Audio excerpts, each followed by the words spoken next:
અહેમદાબાદ મિત્ર ન્યૂઝમાં આપનું સ્વાગત છે।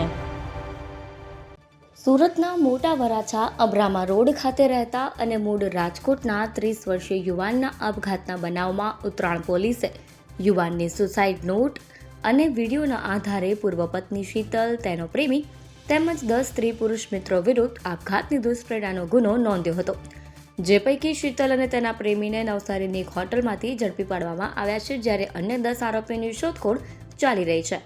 ઉલ્લેખનીય છે કે યુવાનના આપઘાત બાદ અંતિમ વિધિ કરવામાં આવી હતી। ત્યારબાદ પરિવારજનોએ મોપેડની ડિક્કી ખોલતા તેમાંથી યુવાનનો મોબાઈલ અને એક સુસાઇડ નોટ મળી આવી, ત્યારે પરિવારને જાણ થઈ કે તેની પૂર્વ પત્ની અને તેનો પ્રેમી સહિતના 12 જેટલા લોકોએ માર મારી હેરાન પરેશાન તેને કરતા હતા, જેના પગલે તેણે અંતિમ પગલું ભરી લીધું।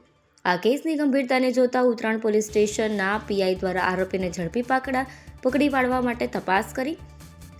આ દરમિયાન બાતમી મળી કે શીતલ રાઠવા અને તેનો પ્રેમી મોહસિન ટાઈગર નવસારી ખાતેની એક હોટલમાં છે, જેથી એક ટીમને નવસારી ખાતે રવાના કરવામાં આવી અને શીતલબેન લાલુભાઈ રાઠવા તેમજ તેના પ્રેમી મોહસિન ઉર્ફે ટાઈગર હનીફભાઈ મેમણને હોટલ ખાતેથી પકડી પાડવામાં આવ્યા। હાલ આ બંનેની ધરપકડ કરીને વધુ પૂછપરછ હાથ ધરવામાં આવી છે। આ સાથે જ અન્ય આરોપીઓને ઝડપી પાડવા માટે ચક્રો ગતિમાન કરવામાં આવ્યા છે। અહેમદાબાદ મિત્ર ન્યૂઝની યુટ્યુબ ચેનલને સબસ્ક્રાઇબ કરો અને બેલ આઇકોન જરૂરથી દબાવો, જેથી દરેક મહત્ત્વના વિડીયોની નોટિફિકેશન તમને મળતી રહે।